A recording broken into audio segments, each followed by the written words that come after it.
Di bawah Donald Trump, saat ini dunia tengah menyaksikan strategi baru dalam geopolitik Timur Tengah, di mana Amerika Serikat semakin gencar mendorong normalisasi hubungan antara Israel dan negara-negara Arab. Seperti kita tahu, sejak Perang Dingin, Amerika Serikat telah menjadikan Israel sebagai landed aircraft carrier, karena di Timur Tengah dan sebagai pusat kekuatan militer strategis yang mendukung tujuan Amerika di regional tersebut. Dukungan Amerika Serikat terhadap Israel sendiri telah diwujudkan secara konkret melalui bantuan militer tahunan hingga miliaran dolar, serta kerjasama pertahanan seperti sistem Iron Dome dan Arrow Missile Defense. Gampangnya, kalau ada yang nyerang atau ngelawan Israel, maka Amerika akan selalu membantu Israel untuk melawan mereka, karena Israel, ya Amerika itu sendiri.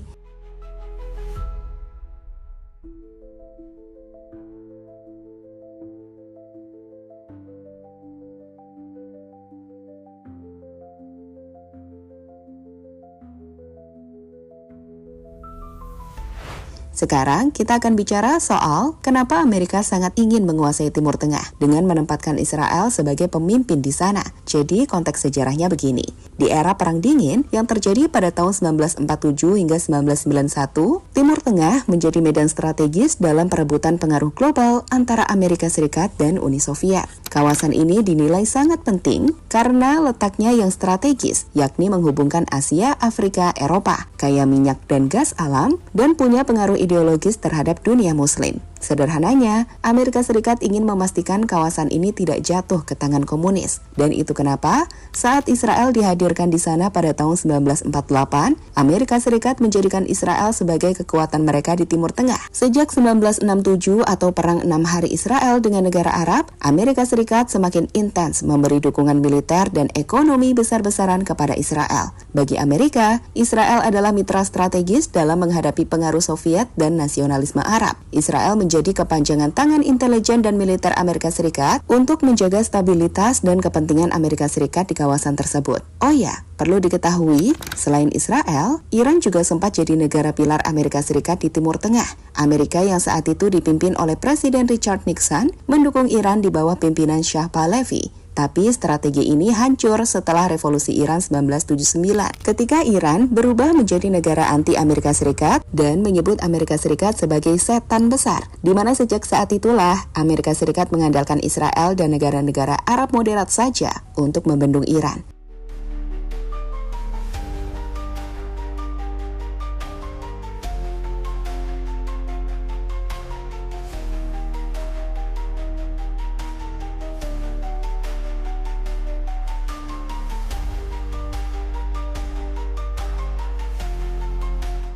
Oke, itu adalah sejarahnya. Paham kan sekarang kenapa Amerika pasti akan melindungi Israel? Dan untuk benar-benar menjaga Israel dalam menguasai Timur Tengah atau enggak berkonflik dengan negara Timur Tengah, Perjanjian Abraham pun dibuat. Jadi, Abraham Accords adalah serangkaian kesepakatan normalisasi diplomatik antara Amerika Serikat, Israel, dan negara-negara Arab termasuk Afrika. Dalam perspektif Amerika Serikat, menormalisasi hubungan Israel-Arab menjadi bagian dari strategi terpenting untuk menguasai Timur Tengah. Saat ini sendiri, baru ada 4 negara yang telah menaikkan perpanjangan Abraham. Keempat negara tersebut adalah UAE, negara pertama di Teluk Arab yang menormalisasi hubungan resmi dengan Israel. Lalu ada Bahrain. Posisi strategis Bahrain yang dekat dengan Iran membuatnya penting dalam aliansi anti-Teheran. Dari Afrika ada Maroko, yang menormalisasi hubungan pada Desember 2020 sebagai bagian dari imbalan pengakuan Amerika Serikat atas Sahara Barat sebagai milik Maroko. Dan keempat, ada Sudan, yang mengumumkan normalisasi hubungan pada Oktober 2020.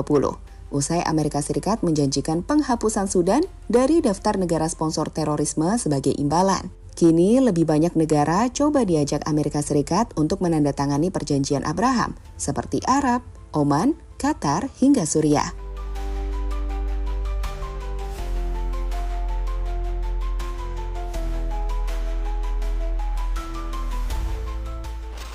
Arab Saudi hanya tanda tangani perjanjian Abraham jika Palestina merdeka. Meskipun poster MBZ telah dimasukkan dalam aliansi Abraham, namun hingga saat ini Arab belum menandatangani perjanjian Abraham. Ini lantaran Arab Saudi hanya akan menandatangani Abraham Accords jika Palestina merdeka. Jadi, sudah berulang kali Arab menegaskan bahwa mereka off table sebelum Palestina merdeka, di mana Menteri Luar Negeri Saudi Faisal bin Farhan Harus ada penyelesaian terhadap pembentukan negara Palestina yang berdaulat dengan Yerusalem Timur sebagai ibu kota sebelum pembicaraan Abraham Accords dilakukan. Prince Mohammed bin Salman atau MBS juga secara eksplisit menyatakan dalam pidatonya pada September hingga November 2024 bahwa Saudi tak akan meresmikan hubungan diplomatik dengan Israel tanpa kemerdekaan Palestina. Ya, melihat syarat dari Arab itulah, Trump selalu menekan Israel untuk gencatan senjata di Gaza.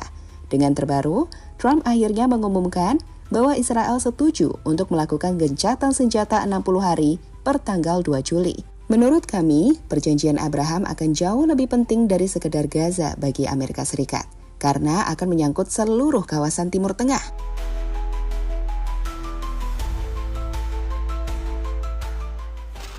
Menguasai Timur Tengah sama dengan menguasai dunia.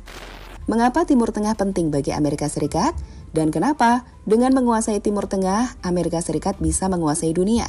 Sebagai info, cadangan minyak dan gas di Timur Tengah merupakan yang terbesar dari total cadangan dunia.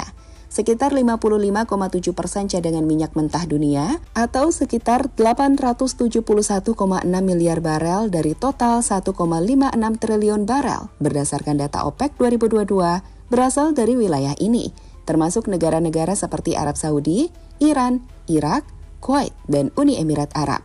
Sedangkan untuk cadangan gas, proporsinya sekitar 42,8% hingga 43% dari total cadangan global, dengan kontribusi utama dari negara-negara seperti Iran dan Qatar. Selain itu, Timur Tengah adalah medan utama rivalitas antara Amerika Serikat dan kekuatan besar seperti China dan Rusia. Menguasai Timur Tengah artinya Amerika Serikat mampu menahan rival seperti China atau Rusia dari memonopoli energi atau pengaruh regional. So, itu kenapa saat ini China nggak akan membiarkan Iran benar-benar bertarung sendirian menghadapi Amerika Serikat. Melihat Iran dalam tanda kutip, misalnya kalah dari aliansi Israel-Amerika Serikat, sama saja membiarkan China kehilangan posisinya di Timur Tengah. Sehingga saat ini, China coba membantu memberikan teknologi terbaik ke Iran untuk menghadapi Amerika Serikat dan Israel.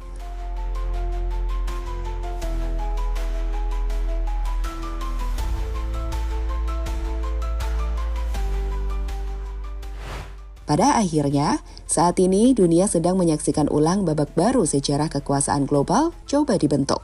Ketika Amerika Serikat mendorong terbentuknya Aliansi Abraham, itu bukan semata demi perdamaian, melainkan strategi jangka panjang untuk mengunci dominasi atas kawasan paling strategis di dunia, Timur Tengah, dengan menempatkan Israel sebagai pilar utama dan menjalin koalisi diplomatik dengan negara-negara Arab.